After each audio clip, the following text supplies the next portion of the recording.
Right. I wanted to find some much better lighting. This is great. Hi, everybody.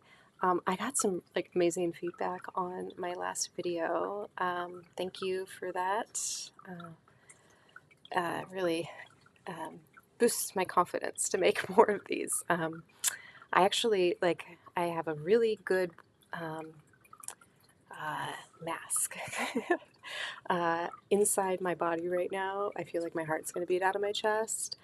I feel like I could just come crawling out of my skin at any point. So this is difficult for me. But anyways, I wanted to talk about giftedness because it's such a hard topic to discuss.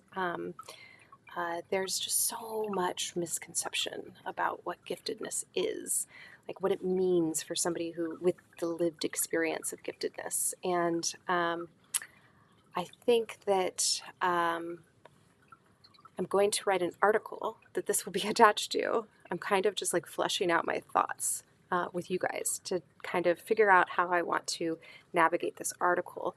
And the reason why I'm putting so much thought into it is there is so much misunderstanding in our communities, especially neurodivergent communities, about what giftedness is.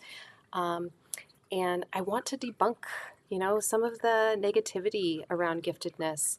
And I want to do it with some sensitivity because there is a lot of historical baggage wrapped around the term, right? Gifted. But we can't really change the term, or who are we talking about, right? So a lot of that historical baggage has actually been projected onto gifted people, right? People that actually have this neurodivergence. It is a real thing. It's absolutely real.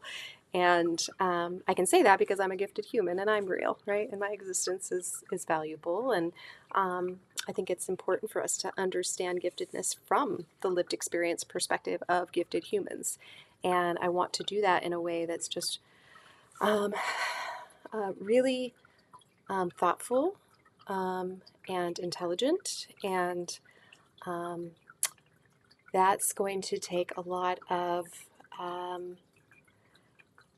intentional writing on my part. And so I'm going to be really, really sensitive and careful. And I can only speak for myself, right? Just like any other neurodivergence, I wouldn't speak for all gifted people. I only speak for this gifted human. And my giftedness is its own special flavor. Absolutely.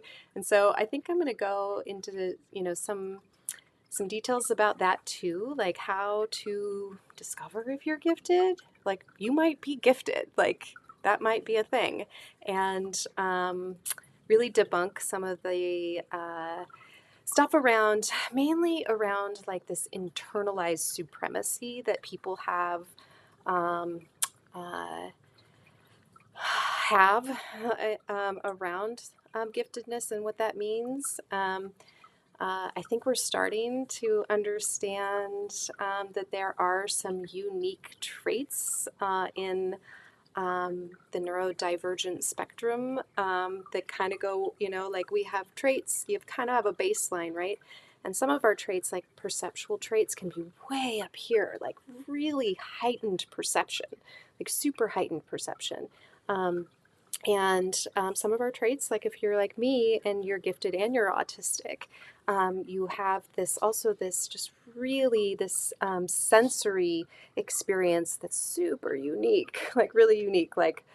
Um, it's hard to explain, and maybe I'll get into the sensory related intensities that I have, because that's kind of more of what I consider them. They're intensities. They're beautiful and challenging at the frickin' same time. Dichotomy. I think that's how I like to express my giftedness, is I am a living, breathing dichotomy in every which way that you can possibly think of. And from, just from my political ideologies and beliefs to spirituality. I think that one of my biggest traits as a gifted human is my cognitive flexibility.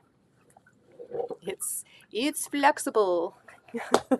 And that is both really awesome and makes my life really interesting. I have a very expansive thought process. I'm a Gestalt language processor, so I really see things in big picture, and I see things in systems and the nodes within systems. So the spaces between things. That's where I see a lot, and so these kind of perceptual abilities are they're they're interesting and exciting, and we should be studying them and should be understanding them better and seeing how people who have these kinds of intensities can be integrated into our systems and societies because we have strengths that aren't currently being utilized in the world because we also have a lot of needs around being able to play to our strengths, right? Like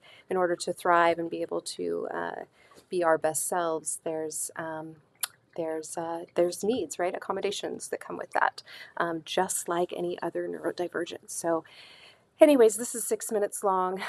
So, I think that where I'm going to go with this is I'm going to debunk a lot of the misconceptions. I'm hoping that this article will decrease the stigma around giftedness. I hope that I will share my experience from childhood all the way through till now in regard to giftedness, what that means for me, what that means for me in my community, what that means for me in my life, being a gifted person, and with my other intersecting aspects of me as well, autism and ADHD and mental health challenges throughout my life and what that has looked like.